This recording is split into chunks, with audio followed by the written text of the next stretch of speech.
I went to Star Wars weekend this Saturday, as evidenced by my awesome R2-D2 Mickey ears, which proves that I'm a big dork that loves Star Wars and Disney a hell of a lot. I have a year pass to Disney World, so I actually go to the parks at least a couple of times a month. However, Star Wars Weekend is this series of weekends that Disney World puts together where the Hollywood Studios parks gets invaded by all these like Star Wars fans and Star Wars memorabilia and people who were involved or are involved with Star Wars on a professional level in some way. There's panels and amazing Star Wars merchandise, people dressed in crazy costumes, and Minnie dressed like Princess Leia. It's like a micro Comic-Con, but only about Star Wars. It's weird because you think when you go and you're like standing in line for like 20 minutes in the 12 trillion degree Florida oppressive heat that, you know, it's kind of lame and stupid, but then you get to the front of the line and you see Chewbacca and you just freak the hell out and you're just like, Chewie! It's Chewie!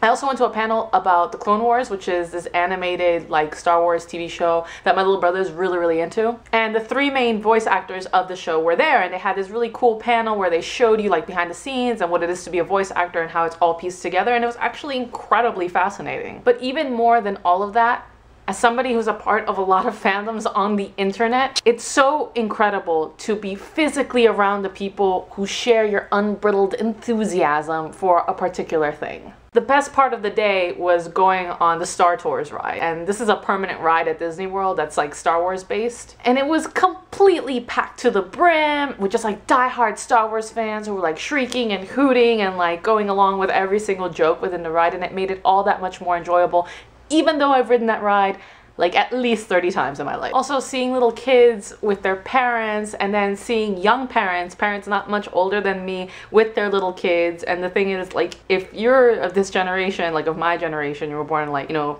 late 80s, early 90s, you were taught about Star Wars by your parents. And so there's many people who are my age who have kids already who are teaching their kids about Star Wars, and their kids are huge fans. So it's kind of cool because it's like 3 generations of like Star Wars fandom goodness. Just this wonderful multi-generational love for these films and these characters. The atmosphere was absolutely amazing and unparalleled. And in the end, that's what makes places like Disney's and fandoms like Star Wars and life in general just fun. May the Force be with you!